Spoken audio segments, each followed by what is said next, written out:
स्वागत है बच्चों आपका ई आचार्य के प्लेटफॉर्म पर जीव विज्ञान की दुनिया में। और मैं आपके साथ हूँ डॉक्टर प्रदीप पांडे। बच्चों 10वीं क्लास एनसीईआरटी जीव विज्ञान की पुस्तक अध्याय नंबर 16 और हम लोग पढ़ रहे हैं प्राकृतिक संसाधनों का किस प्रकार से सदुपयोग किया जाए, किन किन विधियों से प्राकृतिक संसाधनों के अतिदोहन को या दुरुपयोग को रोका जा सकता है, कौन कौन सी प्रक्रियाएं हैं, कौन कौन से सरकार द्वारा चलाए गए एक्शन प्लान्स हैं जिनके द्वारा प्रकृति के संसाधनों के दोहन को रोका जा सकता है या कम किया जा सकता है। इसी के अंतर्गत हम लोग आज जानेंगे कि स्टेक होल्डर अर्थात दावेदार का मतलब क्या है। यहाँ पे जो भी प्राकृतिक संसाधन हैं उनका दावेदार कौन है और उसके विषय में किसकी बात हम लोग कर रहे हैं यहाँ पे, वन संसाधनों की। ठीक, जो वन संसाधन है, वन के संसाधन क्या है भाई, वन से दो चीजें हमें प्राप्त होती हैं। क्या? वन से एक तो वनस्पति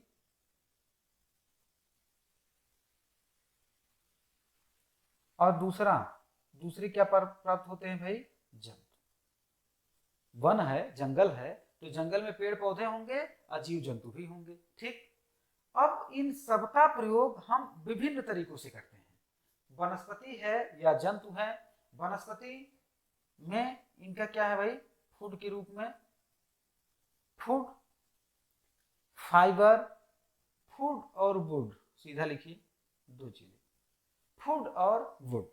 ठीक, जो वनस्पतियां हैं, जो जंगली वनस्पतियां हैं, जितने भी पेड़ पौधे हैं, उनका हम मेनली किस रूप में यूज करते हैं, दो रूपों में। फूड अर्थात भोजन के तौर पे। अब भोजन के तौर पे बहुत सारे उपयोग हो सकते हैं भाई, उनके पत्तियों को खा रहे हैं, हम साग बना रहे हैं, या उनके फूल को, या उनके फल को, या उनके कंद मूल को, जो भी है जिनका भी उपयोग हम भोजन के लिए कर लेते हैं। ठीक, दूसरा क्या है, वुड। वुड में सब कुछ आ गया। जो भी लकड़ी हम प्राप्त करते हैं, चाहे वो जलाने के लिए हो या फिर फर्नीचर बनाने के लिए हो, किसी भी उपयोग के लिए, तो वो क्या है, वुड। जंतुओं में हम क्या बात करें, इनमें भी पहला क्या है, फूड। फूड के रूप में जो भी जीव जंतु हैं उनका उपयोग हम किस रूप में करते हैं, फूड के रूप में। उसके अलावा बाकी में ईटीसी है, बाकी में आप उनका उपयोग सजावट के लिए करते हैं, अपने घर की शोभा बढ़ाते हैं, आप तोता पाल रहे हैं या बंदर पाल रहे हैं, ठीक है, या हाथी से आप सामान की ढुलाई करवा रहे हैं, ठीक है। तो ये सारी चीजें क्या हैं, ये अदर में है, लेकिन हमारा मेन पर्पज जो वन है, जो जंगल है, उनसे हम क्या प्राप्त करते हैं, फूड और वुड। ठीक, तो यहाँ क्या कह रहे हैं भाई कि जो वन के संसाधन हैं उनका दावेदार कौन है, स्टेक होल्डर कौन है, दावेदार कौन है। सबसे पहले तो वन के अंदर रहने वाले जनजातीय भाई बहन, जो हमारे जनजातीय भाई बहन हैं, जो आदिवासी, जो जंगलों में निवास करते हैं, वन में निवास करते हैं, वही उनका घर है, वही उनका संसार है, वही उनकी दुनिया है, उनका अधिकार उन पे सबसे पहले है और होना भी चाहिए। उसके बाद से जो जंगल के आसपास के क्षेत्र में लोग रहते हैं उनका अधिकार है, जैसे कुछ लकड़ियां ले लें या फल फूल ले लें, उनके विषय में बताया गया है कि वन के अंदर एवं इसके निकट रहने वाले लोग अपनी आवश्यकता के लिए वन पर निर्भर रहते हैं। ठीक, दूसरा, सरकार का वन विभाग जिनके पास वनों का स्वामित्व है तथा वे वनों से प्राप्त संसाधनों का नियंत्रण करते हैं। तीसरा क्या है, उद्योगपति, जो तेंदुपत्ती, ये आपने नाम सुना हो तो अच्छी बात है, नहीं सुने हो तो याद रखिए। जो बीड़ी बनती है बच्चों, बीड़ी लोग पीते हैं, सुट्टा लगाते रहते हैं, अक्सर देखा होगा आपने, खासकर बड़े बूढ़े लोग गांव के बीड़ी खूब पीते हैं। ठीक, नहीं पीना चाहिए, डेंजरस होता है, फेफड़े की अनेक सारी बीमारियां पैदा करता है, ये आपको पढ़ाया जा चुका है। लेकिन यहाँ पे बात तेंदुपत्ती की हो रही है, तो तेंदुपत्ती बीड़ी बनाने में यूज किया जाता है, ये आप याद रखिएगा। ये एक जनरल नॉलेज का भी क्वेश्चन है कि बीड़ी बनाने के लिए किसका पत्ता यूज करते हैं, तेंदू का पत्ता। ठीक, से लेकर कागज मिल तक विभिन्न वन उत्पादों का उपयोग करते हैं, परंतु वे वनों के किसी भी एक क्षेत्र पर निर्भर नहीं करते। ये उद्योगपतियों की बात है बच्चों, जो तेंदू पत्ते से बीड़ी बनवा रहे हैं या फिर कागज बनवा रहे हैं। चौथा क्या है, वन्य जीवन एवं प्रकृति प्रेमी जो प्रकृति का संरक्षण इसकी आद्य अवस्था में करना चाहते हैं। ठीक, ये प्रकृति प्रेमियों की बात है, नेचुरल लवर्स। यहां पे हम देखेंगे जो हम लोगों ने पढ़ा शुरू में, ठीक वही चीजें हैं। स्थानीय लोगों को ईंधन के लिए जलाऊ लकड़ी, छोटी लकड़ियां एवं छाजन की काफी मात्रा में उपयोग यूज करते हैं वो लोग, आवश्यकता होती है। बांस का उपयोग झोपड़ी बनाने, भोजन एकत्रित करने हो, भंडारण के लिए होता है। ठीक है, जो फूस के घर होते हैं बच्चों गांव में, अब तो खैर फूस के घर बहुत मुश्किल से मिलते हैं, लेकिन हैं अभी गांव में जो फूस के घर होते हैं उसमें बांस का बहुत बड़ा रोल होता है, क्योंकि बांस ही मेन इंफ्रास्ट्रक्चर बनाता है घर का। ठीक है, खेती के औजार, मछली पकड़ने एवं शिकार के मुख्य औजार मुख्यतः लकड़ी के बने होते हैं।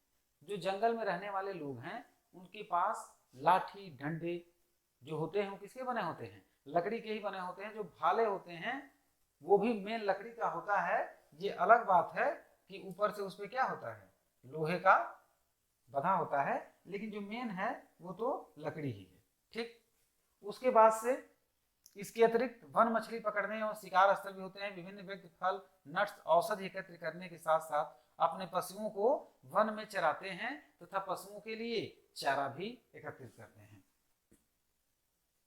क्या आप सोचते हैं कि वन संपदा का इस प्रकार उपयोग करने से हास हो जाएगा? नहीं, इस तरह से हास नहीं होगा। ये तो सामान्य उपयोग है, लेकिन जब दोहन होने लगे, कैसे? अंग्रेजों की बात की जा रही है कि अंग्रेजों ने इनका बहुत दोहन किया था।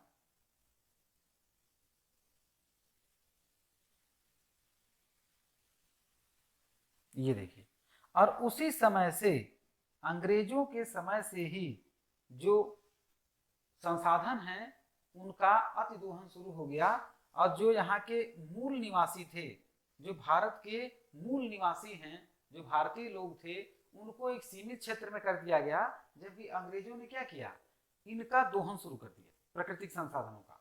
स्वतंत्रता के बाद वन विभाग ने अंग्रेजों से वने का नियंत्रण तो अपने हाथ में ले लिया, परंतु प्रबंधन व्यवहार में स्थानीय लोग की आवश्यकता एवं ज्ञान की उपेक्षा होती रही। ठीक, अतः वनों के बहुत बड़े क्षेत्र एक ही प्रकार के वृक्षों परिवर्तित हो गए। गलती क्या हुई?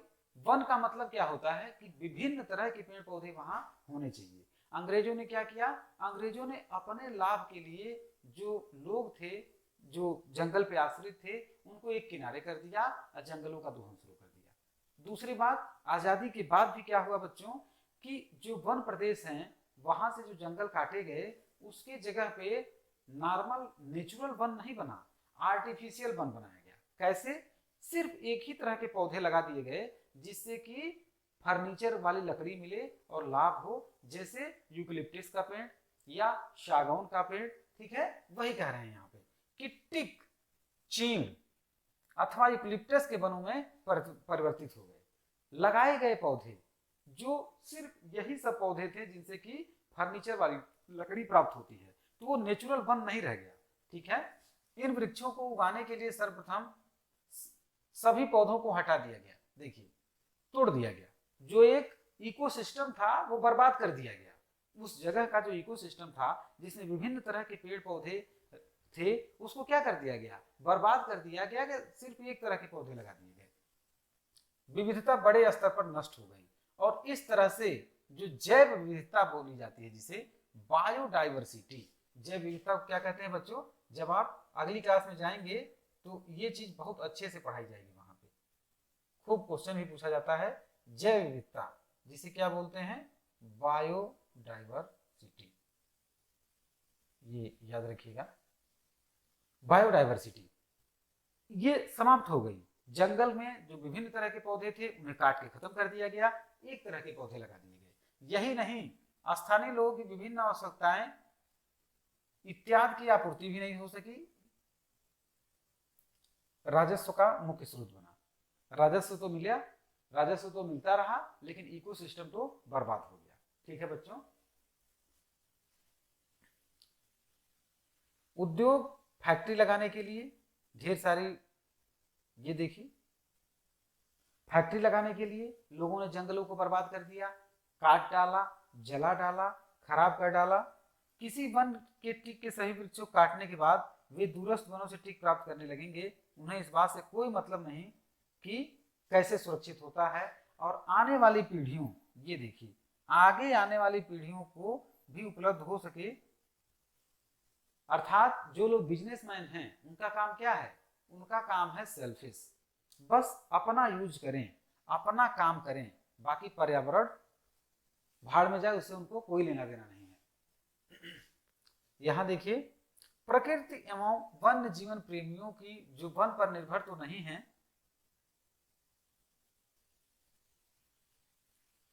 परंतु वनों के प्रबंधन में उनकी बात को बहुत महत्व दिया जाता है। संरक्षण संपूर्ण संरक्षित रखने के लिए।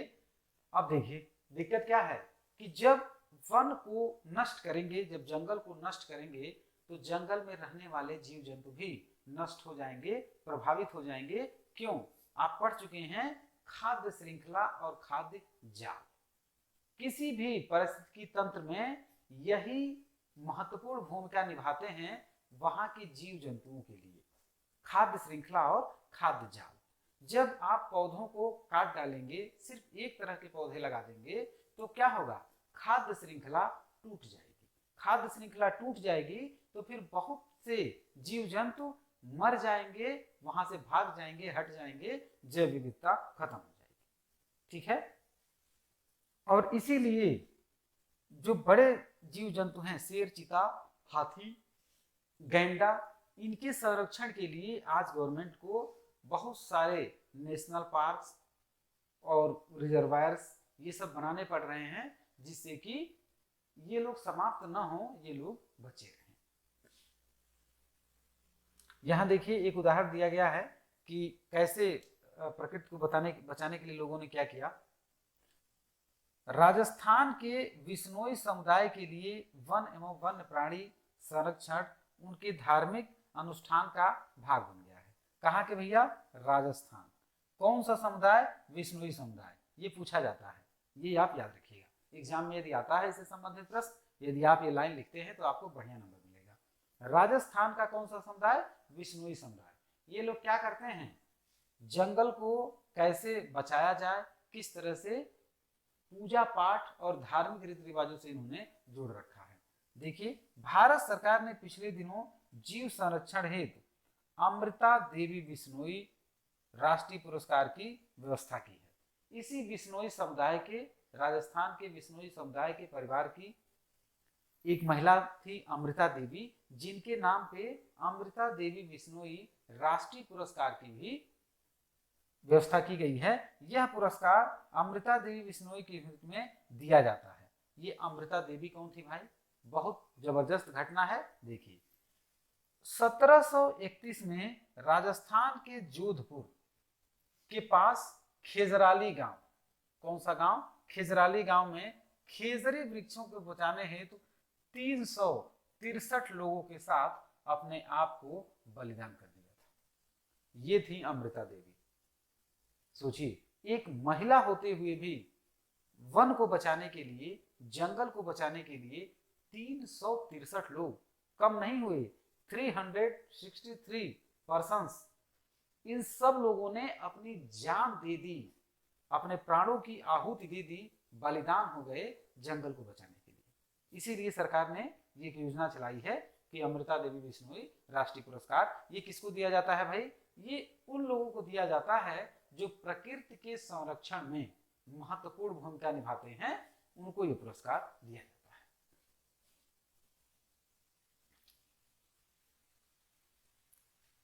ये देखिए कुछ उदाहरण और भी दिए हैं। विशाल हिमालय राष्ट्रीय उद्यान के सुरक्षित क्षेत्र में एल्पाइन के वन हैं, जो भेड़ों के चरागाह थे।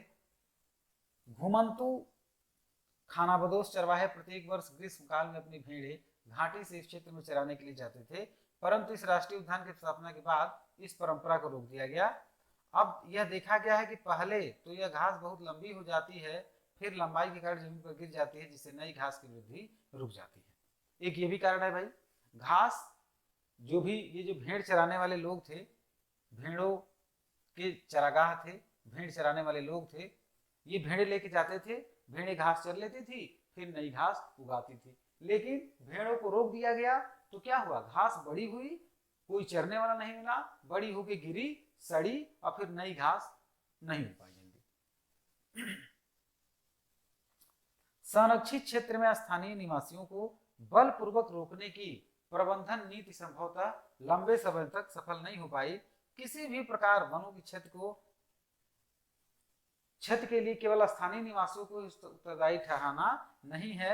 हम औद्योगिक आवश्यकताओं और विकास परियोजनाओं जैसे सड़क, बांध निर्माण से वनों के विनाश से होने वाले जो विनाश हो रहा है उसके प्रति आंखें नहीं मूंद सकते। अर्थात जो सामान्य लोग हैं, जो जंगल के निकट रहने वाले या जंगल के अंदर रहने वाले लोग हैं, वो लोग उतना जंगल को नहीं नुकसान पहुंचाते हैं, क्योंकि जंगल तो उनका घर है।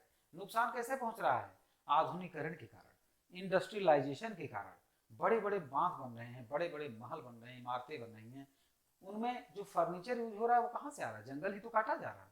ठीक, इसके बाद बच्चों ये देखिए खेजरी वृक्ष यहां दिखाया गया है, ये अमृता देवी ने जिसको बचाया था। 363 लोग, कम नहीं हुए बच्चों, 363 लोगों ने अपने प्राणों की आहुति दे दी इसको बचाने के लिए। ठीक, वनों के प्राकृतिक क्षय में मनुष्य का हस्तक्षेप बहुत अधिक है। हमें इस हस्तक्षेप की प्रकृति एवं सीमा को नियंत्रित करना होगा, बिल्कुल जरूरी है। नियंत्रित नहीं होगा तो प्राकृतिक संसाधन खत्म हो जाएंगे, हमारे आने वाली पीढ़ियां तरस जाएंगी और उनका जीवन बहुत ही दुर्भर हो जाएगा। पर्यावरण को पौधों जंतु सजावटी संग्रह मात्र नहीं माना जा सकता, यह एक जटिल व्यवस्था है।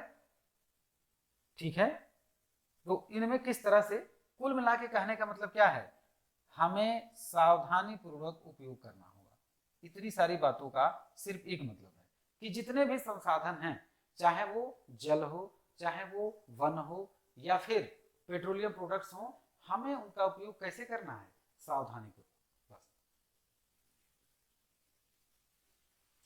उसके बाद से संपोषित प्रदर्शन प्रबंधन है, ये इसके अंतर्गत क्या है हम लोग नेक्स्ट एपिसोड में देखेंगे बच्चों। बने रहिए ये आचार्य के प्लेटफॉर्म पर। Thank you very much.